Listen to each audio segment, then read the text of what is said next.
नमस्कार दोस्तों, स्वागत है आपका अपने प्लेटफॉर्म एनसीईआरटी बाय विक्रम पर। जैसा कि आपको पता है, ये वीडियोज खास तौर पर बनाए जा रहे हैं मेरे साथी अध्यापकगण के लिए और जो बच्चे सिविल सर्विसेज की तैयारी करते हैं उनके लिए, ताकि वो एनसीईआरटी को बिल्कुल अच्छी तरह से समझ सके और उन्हें किसी प्रकार का कोई डाउट न रहे। तो हम पढ़ रहे थे लेसन नंबर 1 आपकी क्लास 8 सामाजिक विज्ञान, प्राकृतिक संसाधन एवं उनका उपयोग। तो मैं आशा करता हूं कि आपने फर्स्ट पार्ट देख लिया होगा और आपको काफी अच्छी तरह से समझ में आ गया होगा। तो मैं फिर से रिपीट करना चाहूंगा कि यदि आपको कंप्लीट बुक पढ़नी है लाइन बाय लाइन, तो आप एनसीईआरटी बाय विक्रम क्लास 8 के चैनल के प्लेलिस्ट वाले सेक्शन पे जाइए। वहां पे आपको कंप्लीट प्लेलिस्ट मिल जाएंगी। और यदि आप कोई अन्य विषय भी पढ़ना चाहते हैं तो आप कमेंट करके जरूर बताएं कि सर हमें ये विषय पढ़ना है। तो मैं पूरी कोशिश करूंगा कि टाइम निकाल के आपके जो भी डाउट हो, जो भी सब्जेक्ट हो, वो आपको समझ में नहीं आ रहे हो तो उनको मैं इसी प्रकार से अच्छे तरीके से समझा सकूं। तो चलिए, ज्यादा समय आपका वेस्ट नहीं करूंगा और हमारा टारगेट है कि आपको channel NCERT by Vikram 8 class को 2000 सब्सक्राइबर करने हैं जल्दी से जल्दी। तो चलिए शुरुआत करते हैं। तो हमने संसाधनों के बारे में पढ़ लिया था कि प्राकृतिक संसाधन क्या होते हैं, अच्छी तरह से जान लिया था फर्स्ट पार्ट में। अब हमें पढ़ना है कि संसाधनों का वर्गीकरण, और हमें पहला वर्गीकरण है वो जीवन के लिए आवश्यक संसाधन, कि हमारे जीवन के लिए आवश्यक संसाधन कौन से होते हैं। संसाधन हमारे लिए हमारे चारों तरफ अब संसाधन रखे हुए हैं। अब हमें देखना है कि उनमें से कौन से ऐसे संसाधन हैं जो हमारे जीवन के लिए आवश्यक संसाधन है। तो देखिए कि एनसीईआरटी ने क्या आपको बताया है और क्या आपको समझना है। पृथ्वी पर जीवन उस वायु के बिना संभव नहीं है जिसे हम श्वास लेते हैं। एक तो आपकी वायु हो गई, आपसे पूछेगा जीवन के लिए आवश्यक संसाधन के उदाहरण दीजिए, या फिर इनमें से कौन सा जीवन के लिए आवश्यक संसाधन है। तो आपको हो सकता है कि एमसीक्यूज की फॉर्म में आपसे पूछ ले, उस जल के बिना बिना जिसे हम पीते हैं, और उस भोजन के बिना हम जो खाते हैं, इनके बिना तो हम जीवित रह ही नहीं सकते। मतलब हमें खाना बहुत ज्यादा आवश्यक है, जल हमारे लिए बहुत ज्यादा आवश्यक है और वायु हमारे लिए बहुत ज्यादा आवश्यक है। तो ये तीन संसाधन है। हम ये सब वायुमंडल, नदियों, सरोवरों तथा मृदा के कृषि कार्य तथा अन्य सजीव वस्तुओं के माध्यम से प्राप्त करते हैं। अब देखिए, सबसे पहले मैं बात करूंगा तीनों संसाधनों की। एक तो है वायु, जो जीवन के लिए आपके लिए आवश्यक है, जल, और आपके लिए एक मैं बात कर दूं यहाँ पे भोजन। ये तीन चीज हैं जो हमें क्या है, हमारे जीवन के लिए बहुत ज्यादा उपयोगी है। इनके बिना तो हमारा जीवन संभव ही नहीं है। तो वायु हम कहाँ से प्राप्त करते हैं? पर्यावरण से। कहाँ से? हमारे चारों तरफ का वातावरण है ना, उनसे हम प्राप्त करते हैं। जल हमें नदियों से प्राप्त करते हैं, झीलों से प्राप्त करते हैं, वर्षा से प्राप्त करते हैं। भोजन भोजन हम पेड़ों के माध्यम से, फसलों के माध्यम से, या फिर अन्य जीव जंतुओं से, मतलब हम मांस भी खा सकते हैं। अन्य जंतुओं से दूध देते हैं, उनसे दूध प्राप्त कर लेते हैं। अंडे देते हैं, उनसे अंडा हम प्राप्त कर लेते हैं। तो इस प्रकार इन चीजों से हम क्या, ये संसाधन प्राप्त करते हैं। हम उस वायु को नहीं बना सकते जिसमें हम श्वास लेते हैं, उस जल को जिसे हम पीते हैं, या फिर उस मृदा को जो हमें भोजन देती है। मतलब ये बहुत ज्यादा हमारे क्या है, जीवन के लिए आवश्यक संसाधन है। कौन कौन से? वायु, जल और भोजन। अब है कि दूसरे हैं सामग्री के लिए संसाधन भी। तो आपको जीवन जीने के लिए आवश्यक संसाधन पता चल गए कि आपका मिट्टी, मिट्टी के बिना आपका कोई भी अस्तित्व नहीं है, आप खत्म हो जाएंगे। ठीक है, ये मत समझना कि आप मांस खा के गुजारा कर लेंगे, क्योंकि मिट्टी ही नहीं होगी, पेड़ पौधे ही नहीं होंगे। ठीक है, तो जो जिन जानवरों का आप मांस खाते हैं, तो वो क्या खाएंगे? वो तो शाकाहारी होंगे। आप मान लीजिए कि आप कोई जीव है, मान लीजिए कौन सा जीव, तो बकरी या बकरा जिसको आप बोलते हैं, उसका मांस खा के आप जीवित रहते हैं। लेकिन यदि आपका मिट्टी ही नहीं रहेगी, तो जो बकरी जो घास खाती है वह भी नहीं रहेगा और बकरी भी नहीं रहेगी, तो आप किसका मांस खाएंगे? तो मतलब ये जीवन के लिए क्या है, अति आवश्यक संसाधन है। तो आप बता देंगे कि जीवन के लिए आवश्यक संसाधन कौन कौन से हैं। मतलब जिन संसाधनों के बिना हमारा जीवन ही संभव नहीं है, वही हमारे लिए क्या है, आवश्यक संसाधन है। अब है वो संसाधन जिनसे हम सिर्फ सामग्री प्राप्त करते हैं, यदि वो न हो तो हमारे जीवन पे क्या है कि हम जीवित रह सकते हैं। ठीक है, हमारा विकास रुक सकता है इनसे भी। मनुष्य प्रकृति के उपहारों से भौतिक वस्तुओं का निर्माण करता है। इसने कहा कि जो मनुष्य है ना, जो मनुष्य है, आप हैं, प्रकृति के उपहारों से, प्रकृति के उपहार मतलब जो प्रकृति ने जो चीजें दी है ना उनको उपहार कहा है, गिफ्ट कहा है कि चाहे आपका वो पत्थर दिया हो प्रकृति ने आपसे, आपको चाहे वो लोहा दिया हो, चाहे कोयला दिया हो, से भौतिक वस्तुओं का निर्माण करता है। हम इनका प्रयोग अपनी उपयोगिता हेतु अथवा ऐसी सुंदर वस्तुओं के निर्माण में करते हैं जो हमारे और दूसरों के जीवन को समृद्ध बनाती है। इसने कहा कि एक तो थे हमारे जीवन के लिए आवश्यक संसाधन, उसको हमने अलग पढ़ लिया, ठीक है। अब है कि मनुष्य उनके अलावा प्रकृति ने मनुष्य को और भी बहुत सारे संसाधन दिए जिससे मनुष्य क्या करता है कि अपने जीवन को सुलभ बनाता है, मतलब आसान बनाता है, ठीक है। उन अन्य वस्तुओं का निर्माण करता है, जैसे पेड़ आपका हो गया, पेड़ से क्या हुआ कि मनुष्य ने आपके लिए बेड बना लिया, बैठने के लिए चेयर बना ली, तो मतलब कि अपने जीवन को आसान बना लिया कि उन संसाधनों का प्रयोग करके मनुष्य ने अपने जीवन को क्या बना लिया, आसान बना लिया, सुलभ बना लिया।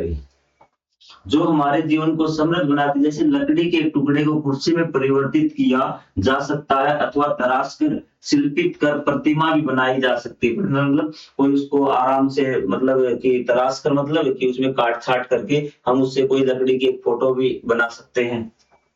भारत की भौगोलिक विविधता हमें लकड़ी से लेकर संगमरमर और कोयले से लेकर सोने तक विविध प्रकार की प्राकृतिक संसाधन प्रदान करती। इसने कहा कि भारत में विविधता है, विविधता हमने पढ़ लिया था पहली वाली क्लासेज में, फिर भी मैं आपको बता देता हूँ कि भारत में भौगोलिक मतलब भारत का जो भूगोल है ना, भारत की जमीन है उसमें बहुत ज्यादा विविधता है। आप सबसे पहले उत्तर भारत में जाएंगे, फिर मैं आपको बता देता हूँ एक बार, क्योंकि आपका रिविजन भी हो जाएगा कि यहाँ पे उत्तर भारत में तो क्या आपको हिमालय पर्वत मिल जाएगा, यहाँ पे मैदान मिल जाएंगे, यहाँ पे आपको रेगिस्तान मिल जाएगा, यहाँ पे आपको दक्कन का पठार, यहाँ पे आपको नागपुर का पठार, यहाँ पे फिर पर्वतीय श्रेणियां, यहाँ पे तटीय मैदान, यहाँ पे समुद्र। तो इस प्रकार देखेंगे कि भारत का जो भूगोल है ना वो क्या है, बहुत विविध है, अलग अलग प्रकार का, कहीं पे पहाड़ है, कहीं पे मैदान, कहीं पे पठार है। तो इस प्रकार अगर भौगोलिक विविधता है तो संसाधनों में विविधता मिलेगी, मतलब संसाधन भी अलग अलग प्रकार के मिलेंगे। वही बात इसने यहाँ पर बताई है कि भारत में भौगोलिक विविधता है, जहां लकड़ी भी मिल जाएगी आपको, संगमरमर भी मिल जाएगा, भारत में कोयला भी मिल जाएगा आपको और सोना भी मिल जाएगा। इस प्रकार भारत में बहुत प्रकार के संसाधन पाए मिलते हैं। ये बात आपको समझ में आ गई कि भारत में अलग अलग प्रकार के संसाधन क्यों पाए जाते हैं। क्वेश्चन बन गया, आपको पता है कि भारत का जो भौगोलिक स्वरूप है वो बहुत ज्यादा विविध है, उसमें विविधता इसी कारण क्या है, भारत में बहुत प्रकार के संसाधन पाए जाते हैं। यह आपका हो गया सामग्री के लिए संसाधन की, वे संसाधन जिससे हमें कुछ बनाने के लिए सामग्री प्राप्त करते हैं, वो संसाधन आपके क्या है, सामग्री के लिए संसाधन। अब आपके सामने संसाधन रखे थे तो आपसे पूछा गया कि जीवन के लिए आवश्यक संसाधन निकाल ली, तो आपने जल्दी से इसमें वायु उठा ली, पानी उठा लिया और खाना पीना उठा लिया, तो वो हो गए आपके जीवन के लिए आवश्यक संसाधन, ठीक है। फिर आपसे पूछा कि सामग्री के लिए संसाधन बताइए, मतलब जिनसे आप सामग्री प्राप्त करते हैं, तो आपने क्या उठाया कि लकड़ी उठा ली कि आप उससे कुर्सी बना लेंगे, आपने सोना उठा लिया कि आप उससे आभूषण बना लेंगे या तार बना लेंगे, आपने चांदी उठा ली, ठीक है। तो आपको ये हो गए वे संसाधन जिससे हमें सामग्री के लिए प्रयोग करते हैं, वो आपके क्या हो गए, आपके सामग्री के लिए संसाधन हो गए। उसके बाद हम पढ़ेंगे ऊर्जा के लिए संसाधन। ऊर्जा आधुनिक जीवन की आधारशिला है, ठीक है। जैसे विद्युत हमारे भवनों, परिवहन और सभी प्रकार की उत्पादन प्रक्रियाओं के लिए आवश्यक है, विद्युत ऊर्जा की बात कर रहे हैं। यदि हम भवनों में आप देखिए कि अब जो काम आप देख रहे हैं, ये जो आपका चल रहा है विद्युत ऊर्जा से चल रहा है, आपके ऊपर पंखा चल रहा होगा या फिर सर्दी होगी तो हीटर चल रहा होगा, तो ये क्या विद्युत ऊर्जा हमारे भवनों में, परिवहन में, आपकी इलेक्ट्रिसिटी है ना। ये सोचना कि इलेक्ट्रिक वाहन भी आ गए हम तो, जो उसका आपका जो स्टार्टर है या फिर लाइट जो ऑन होती है, तो बिजली का काम तो बैटरी तो उसमें है। तो विद्युत ऊर्जा परिवहन में और सभी प्रकार की उत्पादन प्रक्रियाओं के लिए आवश्यक, आप देख लीजिए कि अगर बिजली चली जाए तो क्या होगा। तो बहुत से मानव की जो क्रियाएं करता है मानव के लिए विद्युत ऊर्जा बहुत ज्यादा उपयोगी है। यह ऊर्जा विभिन्न प्राकृतिक स्रोतों से प्राप्त हो सकती है। अब ये ऊर्जा कैसे प्राप्त होगी भी ऊर्जा, जैसे कोयला है, जल है, खनिज तेल है, प्राकृतिक गैस है, सूर्य का प्रकाश है, पवन आदि से में क्या है कि ये ऊर्जा मिलती है। अब आप कहेंगे सर इनसे कैसे मिलेगी ऊर्जा, क्योंकि अगर आप थोड़ा सा डिटेल से नहीं पढ़ते ना तब यही दिक्कत होती है। आप सोचेंगे कि पानी से ऊर्जा, देखिए ऊर्जा हमें मिलती है जनरेटर से, ये तो आपको जरूर पता होगा भी, क्या है कि जनरेटर से हमें मिलती है ऊर्जा भी, ठीक है। अगर जनरेटर कैसे ऊर्जा है कि आपने साइंस ने पढ़ा होगा कि अगर आपके दो चुंबक हैं उनको इस प्रकार से इलेक्ट्रिक फील्ड चेंज होता है, यदि मैं डिटेल में चला जाऊंगा तो यहाँ पे 1 घंटा इसमें लग जाएगा। तो मेन बात मान लीजिए कि अगर हम ये जनरेटर है, यदि हम इसको घुमा दें तो हमें बिजली मिल जाएगी। कोयला क्या होगा, जब हम कोयले को जलाएंगे, ठीक है, पानी यहाँ पे है, इसको हम गर्म करेंगे, यहाँ पे नोजल है की भाप बनेगी, वो भाप है जो इससे टकराएगी प्रेशर से। जैसे आपके कुकर में से भाप निकलती है, अगर उसके सामने कोई पंखा लगा देंगे ना तो वो सीटी से घूम जाएगा।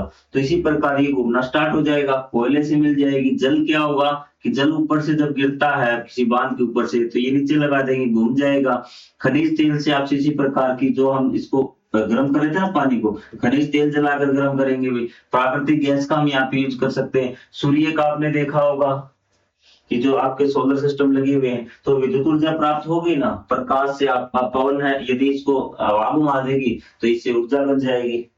तो इस प्रकार से हम क्या है कि ऊर्जा का प्रयोग कर सकते हैं कि वे संसाधन जिनसे हमें ऊर्जा प्राप्त होती है। घर में खाना बनाने के लिए आपको ऊर्जा चाहिए तो गैस का प्रयोग करते हैं ना, आप करते होंगे, या फिर आप जो आपके बाइक वगैरह आप यूज करते होंगे, तो ऊर्जा की हर जगह आवश्यकता पड़ती है। तो वे संसाधन जिनसे हमें ऊर्जा मिलती है वो आपके क्या कहलाएंगे, ऊर्जा प्रदान करने वाले संसाधन कहलाएंगे। तो 3 प्रकार के संसाधनों में आपकी सही चीजें आ जाएंगी। प्राकृतिक संसाधन, अब आप बताइए कि ऊर्जा प्रदान करने वाले 3 संसाधन बता दीजिए आप जल्दी से। डीजल, पेट्रोल, कोयला, ठीक है, सूर्य ताप है, ठीक है, और आपका क्या है, जल है, कोयला है। तो ये चीज हो सकती। अब आप देखिए कि जल है आपका 2 कैटेगरी में चला गया, कोई दिक्कत नहीं। आप कहेंगे सर जल को आपको हमें क्या करें कि जीवन के लिए उपयोगी संसाधनों वाली सूची में डालें या फिर ऊर्जा वाले संसाधनों की सूची में डालें जल, तो वहां पे आपको ऑप्शन में दोनों मिलेंगे, ठीक है, कि जल किस प्रकार का संसाधन, तो हम कहेंगे जीवन के लिए आवश्यक संसाधन भी है और जल से हम ऊर्जा भी प्राप्त कर सकते हैं। तो ये चीजें आपकी क्लियर हुई यहाँ से। अब है इस प्रकार से, तो बेसिक था कि हमने सभी संसाधनों की बात कर ली, ठीक है। किस प्रकार के संसाधन आपसे किसी बारे में पूछे तो आप आराम से आंसर दे देंगे कि ऊर्जा देने वाले संसाधन कौन से हैं, सामग्री वाले संसाधन कौन से हैं और जीवन के लिए आवश्यक संसाधन कौन से। यहाँ तक चीजें क्लियर हुई। अब 2 वर्ड नए आए हैं, नवीकरणीय और अनवीकरणीय संसाधन भी। तो इनके बारे में हम बात करते हैं एक बार। नवीकरणीय और अनवीकरणीय संसाधनों के बारे में हम बात करते हैं ताकि आपकी चीजें क्लियर हो। यहाँ पे ये नाम आपको कुछ बता रहे होंगे, ये नाम खुद बोलकर आपको कुछ बता रहे होंगे भी। नवीकरणीय और अनवीकरणीय संसाधन भी, ये नामों ने कुछ बताया आपको। नाम देख के लग रहा होगा कि नवीकरणीय, नवी मतलब नए, करणीय मतलब जो बन जाए भी, और अनवीकरणीय जो नए न बने भी जल्दी से, उनको अनवीकरणीय संसाधन बोलेंगे। पहले तो नामों ने इनको खुद को बोल के बता दिया। अब मैं आपको बताऊंगा कि आपको एग्जाम में कैसे लिखना है और आपको किसी को समझाना कैसे है। प्राकृतिक संसाधनों का वर्गीकृत करने का दूसरा उपाय है ये। पहला उपाय क्या था कि हम उसको सामग्री के आधार पे, जीवन की उपयोगिता के आधार पे और ऊर्जा के आधार पे बांट देंगे कि वे संसाधन जो ऊर्जा प्राप्त होते हैं, तो वे संसाधन जो हमें सामग्री देते हैं, वे संसाधन जो हमारे जीवन के लिए उपयोगी हैं। इस प्रकार हमने बांट दिया, ठीक है। उसके अलावा इसने कहा एक और तरीका है उनको बांटने का, ये दूसरा तरीका है आपका नवीकरणीय और अनवीकरणीय संसाधन। तो प्राकृतिक संसाधनों को वर्गीकृत करने का दूसरा उपाय इस आधार पर हो सकता है कि वे नवीकरणीय है या नहीं, नवीकरणीय है या नहीं। नवीकरणीय है तो नवीकरणीय बोल देंगे, अनवीकरणीय नहीं है तो अनवीकरणीय बोल देंगे। अब समझिए आप इसको। प्रकृति का एक सामान्य सिद्धांत यह है कि पुनर्स्थापन और पुनर्जनन की प्रक्रिया में कार्य करती है। अब दोनों शब्द आपको समझने होंगे कि प्रकृति का यह सिद्धांत है कि पुनर्स्थापन और पुनर्जनन। कि पुनर्स्थापन मतलब कि यहां से आपने कोई चीज गायब की हुई, चलो यही भी समझा देता हूं आपको कि यहाँ पे कोई चीज थी। पेड़ का एग्जांपल लेके चल रहे, पेड़ ही ले लेते हैं। यहाँ पे कोई जंगल था, ठीक है। अगर आपने इसको यहाँ से काट दिया तो कुछ समय बाद कुछ समय बाद यहाँ पे दोबारा जंगल हो जाएगा, दोबारा पेड़ पौधे उग जाएंगे। तो ये होता है पुनर्स्थापन। क्या है? पुनर्स्थापन। आज भी बेशक आपके पास कोई आसपास कोई स्थान हो, उसको आप बिल्कुल खाली छोड़ दीजिए, आप अपना हस्तक्षेप बिल्कुल मत कीजिए, ठीक है? उसको वहां पे मत जाइए, बिल्कुल बंद कर दीजिए। आप देख लेना कि वहां पे पेड़ पौधे धीरे धीरे उग जाएंगे और वहां पे वन का रूप ले लेंगे ऑटोमेटिक। लेकिन मानवीय हस्तक्षेप नहीं होना चाहिए, आपको वहां पर नहीं जाना है, वहां पे किसी प्रकार का क्रियाकलाप नहीं करना है, ठीक है? उस जगह को बिल्कुल खाली छोड़ देना।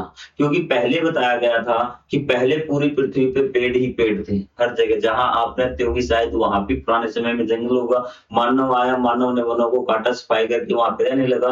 तो लेकिन अगर वहां पे मानव नहीं रहेगा, वहां पे क्या होगा कि धीरे धीरे पेड़ पौधे उगने लगेंगे, दोबारा से जंगल हो जाएगा। तो इसको बोलते हैं पुनर्स्थापन। और पुनर्जनन मतलब कि वो चीज दोबारा से उत्पन्न होगी, मतलब जो दोबारा से पुनर्जन्म मतलब कि अगली पीढ़ी आ जाएगी।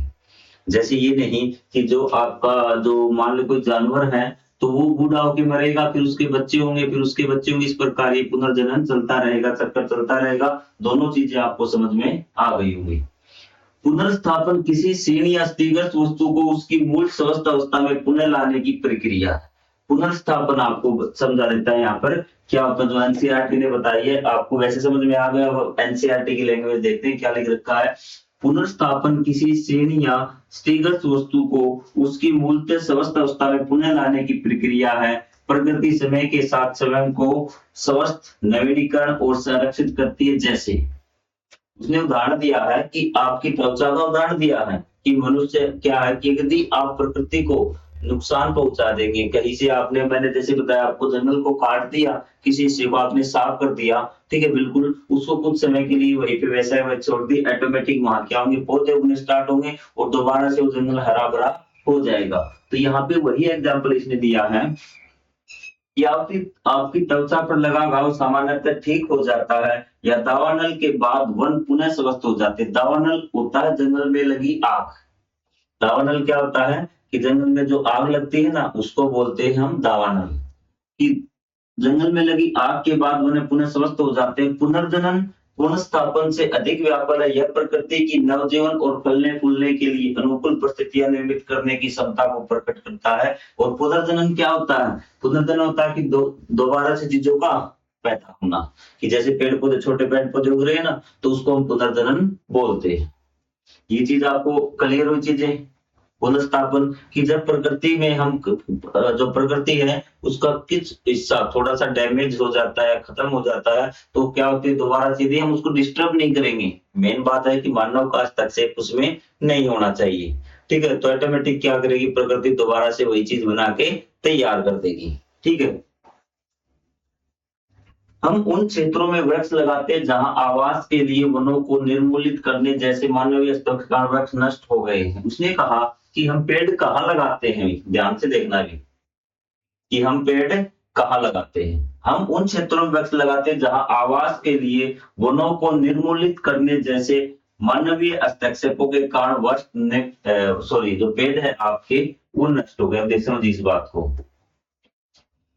वनों को निर्मूलित करने मतलब वनों को हमने हटा दिया, मानवीय हस्तक्षेपों के कारण वृक्ष नष्ट हो गए। कि जहां पे पेड़ थे हमारे आसपास, जहां आप रहते, जिस शहर पे रहते हैं, वहां पे क्या थे, बहुत ज्यादा मात्रा में वन थे, जंगल थे।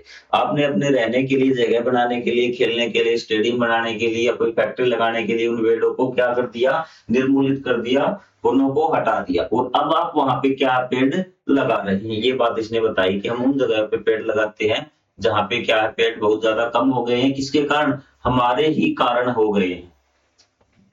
वहां मूल रूप से उगने वाले वृक्षों को लगाने से पारिस्थितिकी तंत्र का पुनर्स्थापन होता है। जैसे उसने कहा कि वहां पर हम कौन से पेड़ लगाने चाहिए, जहां मूल रूप से उगने वाले पेड़, जो उस क्षेत्र में जो पेड़ होते हैं ना, वही हमें वहां पर लगाने चाहिए। और वहां पे क्या होगा कि उसी वही पेड़, एक तो कंडीशन ये रहेगी कि वे पेड़ जल्दी से तैयार हो जाएंगे। अब देखिए कि दो क्षेत्र है, मैं आपको बता देता हूँ कि यहाँ हम मान लेते हैं कि इस क्षेत्र में जो नीम का पेड़ है ना, वो बहुत अच्छा, बहुत ज्यादा मात्रा में है। इस क्षेत्र में आम के पेड़ है, ठीक है। तो आप मुझे ये बताइए कि आपको दिख रहा होगा बोर्ड पे, हाँ दिख रहा है, कि अगर यहाँ से हमने नीम के पेड़ों को साफ कर दिया था और यहाँ पे आम के पेड़ों को साफ कर दिया था, यदि हम यहाँ पे आम लगा दें वापिस दूसरे टाइम और यहाँ पे नीम लगाएं, तो क्या ये अच्छी तरह से ग्रोथ करेंगे? बिल्कुल भी नहीं करेंगे। क्या यहाँ पे ग्रोथ करेंगे? ये भी नहीं करेंगे, क्योंकि हमने इनका एक स्थान चेंज कर दिया। ग्रोथ कर जाएंगे, आप कहेंगे सर हाँ हमने ऐसे लगाया था, हो गया था, लेकिन उसका प्रभाव क्या पड़ेगा? मान लेते हैं कि एक तो पहली बात तो ये इतने अच्छे से ग्रोथ नहीं करेंगे, इतना विकास इतना ज्यादा नहीं होगा, क्योंकि हमने इसका जो पारिस्थितिक तंत्र था वो बिगाड़ दिया। अब दूसरा इफेक्ट क्या होगा कि उगाने वाले वृक्षों को लगाने से पारिस्थितिक तंत्र का पुनर्स्थापन होगा। अब इसने पेड़ों का नहीं बताया, प्रकृति का नहीं बताया, पारिस्थितिक तंत्र का पुनरुत्थान होता है। अब पारिस्थितिक तंत्र क्या होता है, ये चीज आप समझ लीजिए। ये वर्ड वो तंत्र होता है जिसमें सभी सजीव और निर्जीव व्यक्ति मिलके क्या बनाते हैं, एक तंत्र का निर्माण करते हैं, एक व्यवस्था बनाते हैं ऊर्जा का, ठीक है, और आपके द्रव्यमान का वो आदान प्रदान करते हो, तब पारिस्थितिक तंत्र। अब आप समझ में आ जाएगा कि यहाँ पे आपने नीम के पेड़ थे भी, क्या थे?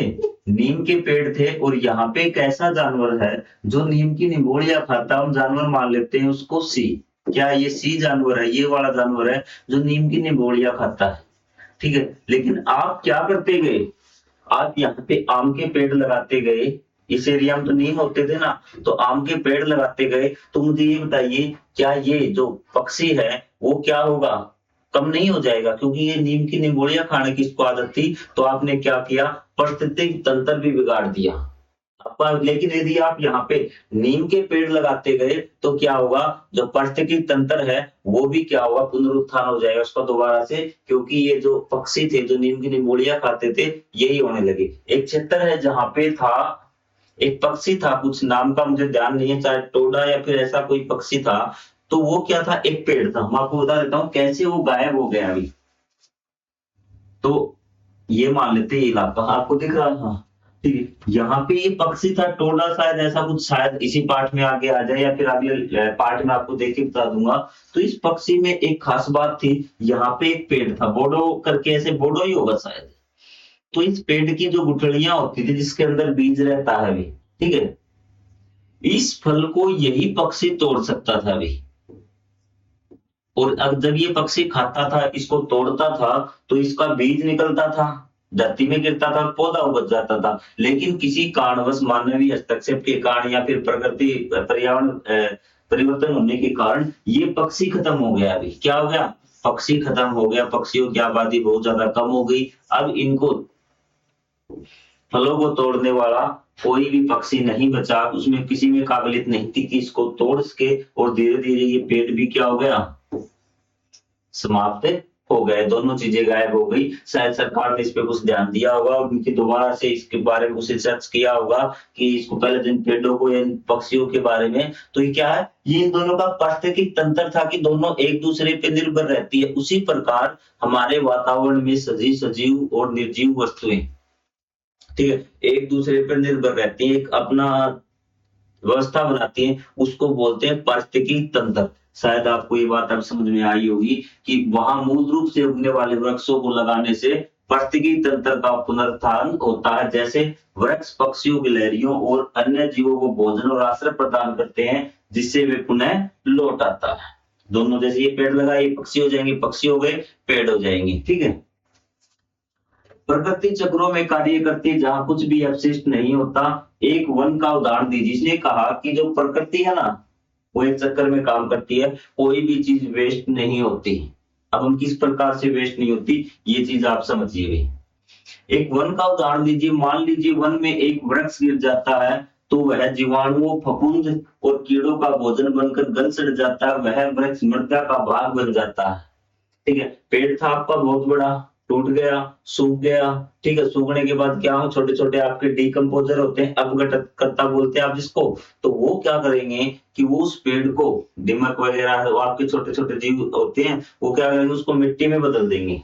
मिट्टी में बदल दिया तो किसका बन गया, मिट्टी का भाग बन गया। वह वृक्ष मृदा का भाग बन जाता है, वह उसे उपजाऊ बनाता है। बीजों से नए वृक्ष और पौधे उगते हैं, अंततः कुछ वृक्ष गिर जाते हैं और चक्र पुनः आरंभ हो जाता है। ये प्रकृति के पुनर्स्थापन और पुनर्जन्म के सिद्धांत के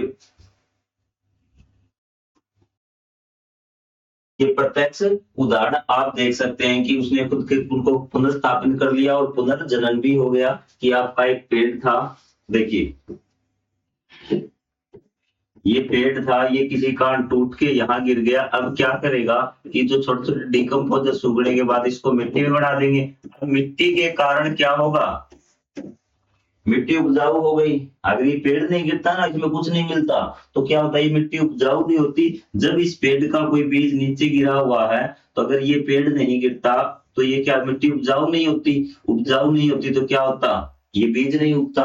तो इस प्रकार देखिए कि किस प्रकार से प्रकृति ने सिस्टम बनाया हुआ है। आप अचरज होंगे भी, खुद हैरान होंगे कि प्रकृति ने देखिए किस प्रकार का सिस्टम बनाया।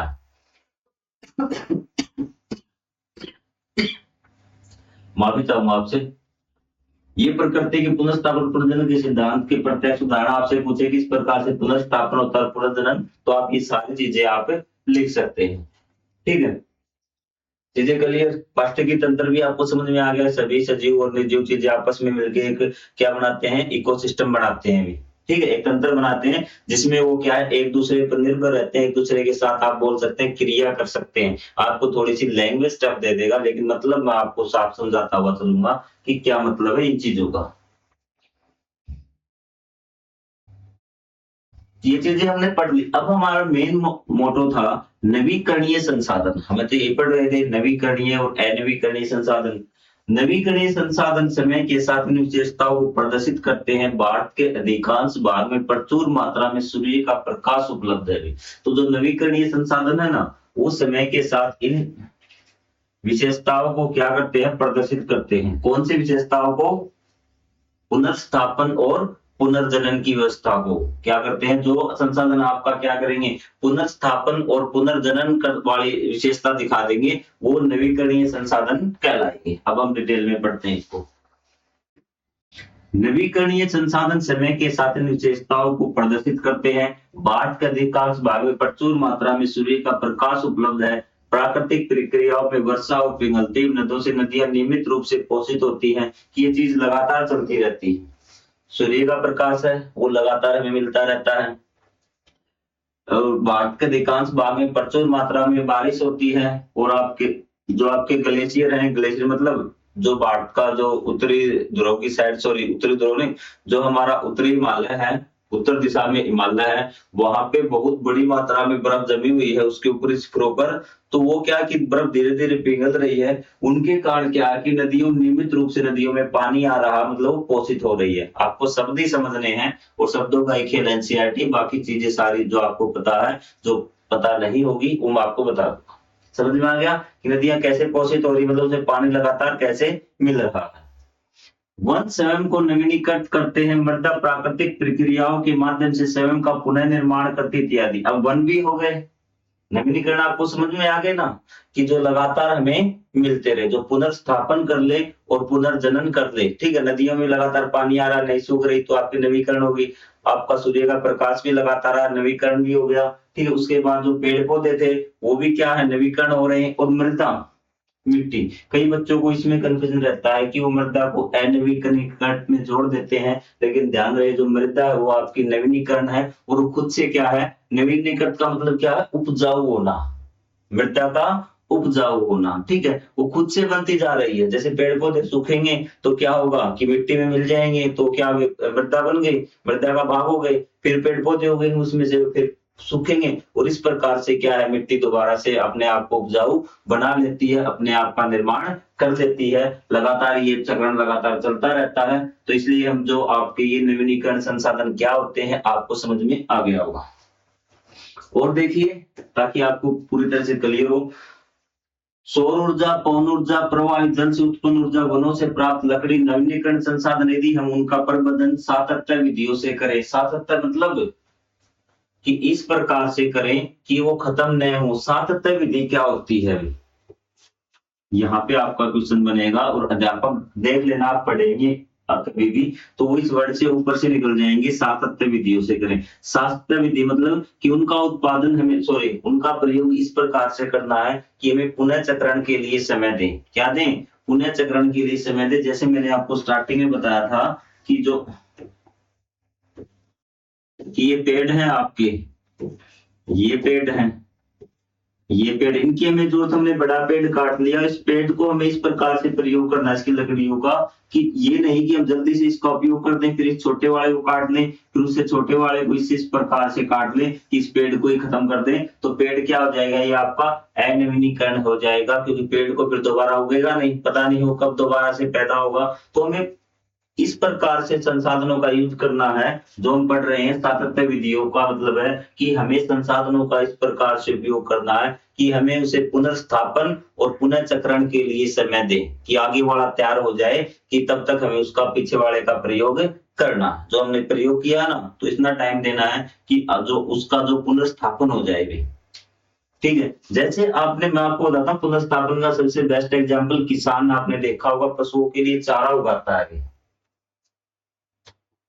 तो पुनर्स्थापन का आपको अब समझ में आ जाएगा।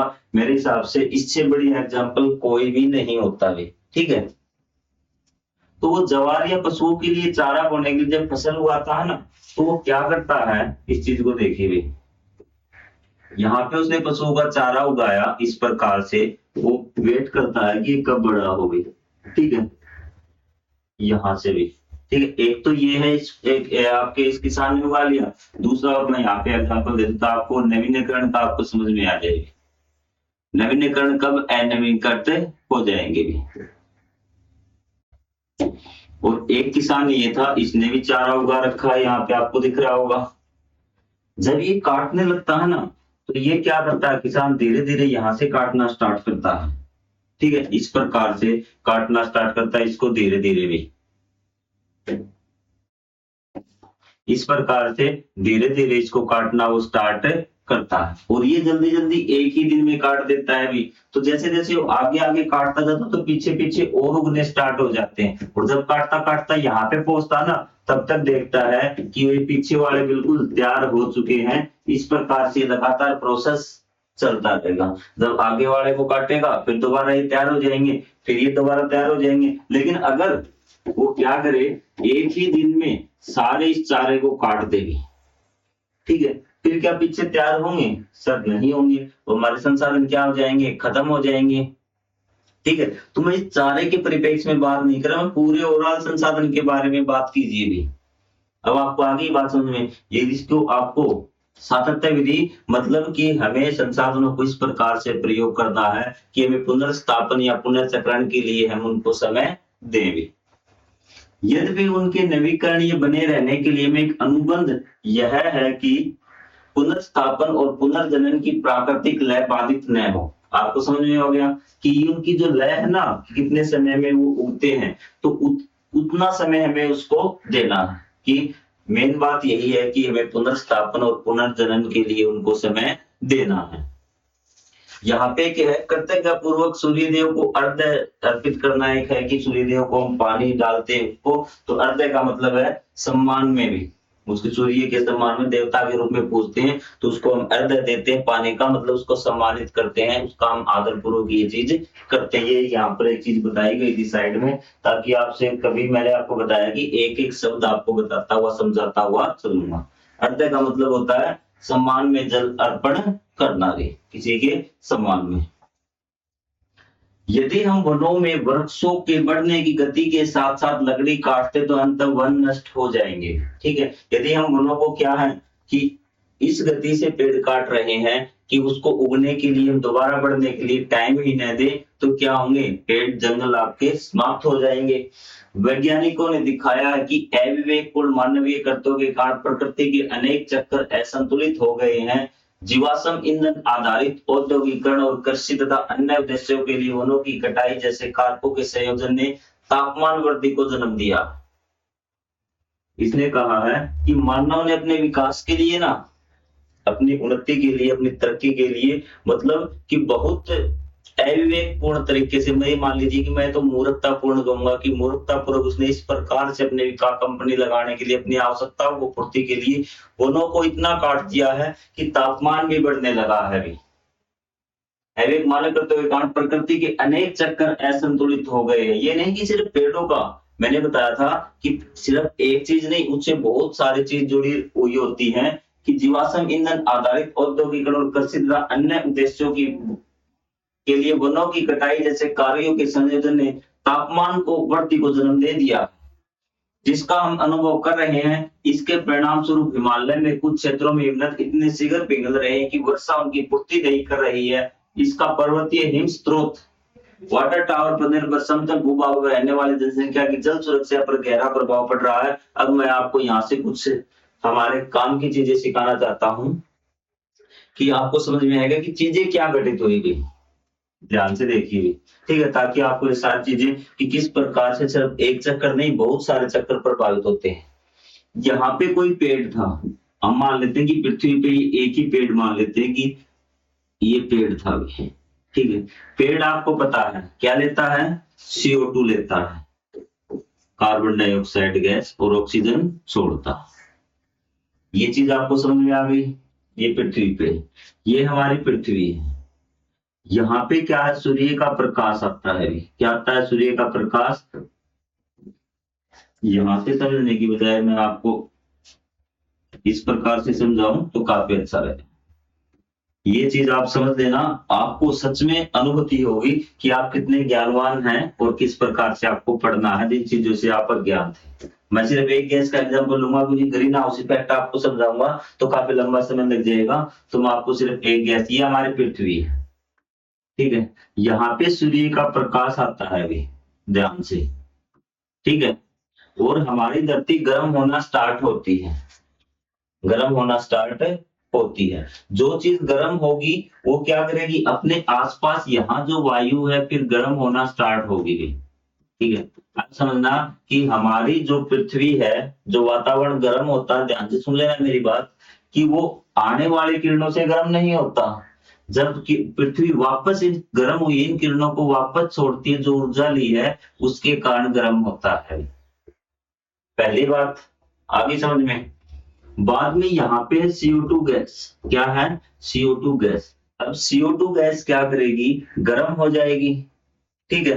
कुछ गर्मी को, गर्माहट को CO2 गैस पकड़ कर रखेगी अपने पास और बाकी निकल जाएगी, ठीक है। यहाँ पे मान लेते हैं कि अब CO2 गैस ने जब इसको पकड़ के रखा था, अब तक हमने इस पेड़ को नहीं काटा था, कुछ पेड़ जो CO2 थे पेड़ ले रहा था, ऑक्सीजन छोड़ रहा था, कुछ CO2 पकड़ के रख रही थी। तो यहाँ पे जो तापमान था हमारा लगभग 30 डिग्री सेल्सियस। आगे बात आपको समझ में, हमने क्या कर दिया कि, और यहाँ पे मानव क्या था, मानव जो है आपका धुआं है, CO2 तो बन रही है, हमने इस पेड़ को काट दिया। क्या कर दिया, इस पेड़ को काट दिया, तो इस पेड़ ने CO2 लेना बंद कर दिया, CO2 तो अब नहीं लेगा। अब जो CO2 पेड़ ले रहा था वो कहाँ है, यहाँ CO2 की मात्रा बढ़ जाएगी, बढ़ेगी या नहीं बढ़ेगी, बढ़ेगी। आप साथ साथ मेरे सवालों का जवाब देते चले, आप ये मान के चलो कि आप ऑफलाइन कक्षा में बैठे हैं, तो यहाँ पे बढ़ने के कारण क्या होगा कि अब वो CO2 ज्यादा मात्रा में क्या है, जो सूर्य की ऊर्जा है, उष्मा है, उसको रखेगी और हमारा जो तापमान है वो धीरे धीरे बढ़ना स्टार्ट होगा। फिर अगले साल फिर CO2 बढ़ेगी, तो ये तापमान लगभग आज मेरे हिसाब से 36-37 डिग्री औसत तापमान पहुंच गया होगा, ठीक है। जो जिनका तापमान 30 रहता था उनका, और धीरे धीरे, और यहाँ पे ये बर्फ के पहाड़ हैं, क्या है, बर्फ के पहाड़ है। और ये जब ये तापमान बढ़ा तो ये भी जल्दी जल्दी पिघलेंगे, ये जल्दी जल्दी पिघलेंगे। तो एक समय ऐसा है, इसको एशिया टावर कहा जाता है, एशिया का वाटर टावर, क्योंकि जो इसके नीचे जो मैदानी भाग है ना, तो उनसे जो पानी मिलता है उनको ही मिलता है। अगर ये जल्दी से पिघल गया ना, तो आप इंडिया में जो आपकी गंगा नदी है, यमुना नदी है, वो सूख जाएंगी, और वो सूखने के बाद पूरा उत्तर भारत सूखे से प्रभावित हो जाएगा। और शायद एक ऐसा समय आ जाएगा कि यहाँ पे जो व्यक्ति रहते हैं, जनता रहती है, उनको छोड़कर, यहाँ इस स्थल को छोड़कर कहीं और ट्रांसफर होना पड़ेगा जहां पानी संसाधन हो, क्योंकि पानी हमारे लिए कौन सा है कि जीवन के लिए आवश्यक आवश्यक संसाधनों में से एक है। तो मैं आशा करता हूँ कि आपको ये चीज़ समझ में आ गई होंगी और पेड़ों की कितनी ज़्यादा आवश्यकता है ये भी आपको समझ में आ गई होंगी। तो आगे हम कभी इकोलॉजी चैप्टर पढ़ेंगे तो उसमें ये सारी चीज़ें हम कवर करेंगे कि किस प्रकार से पूरी घटना मैंने आपको बेसिक एक आइडिया दिया है, किस प्रकार से चीज़ें होती हैं। तो आज की क्लास काफ़ी लंबी हो गई है, शायद 38 मिनट हो गए। वैसे मैं आपको बताता हूँ क्लास मैं 30 मिनट की लेता था, ये टॉपिक आपके लिए आवश्यक था।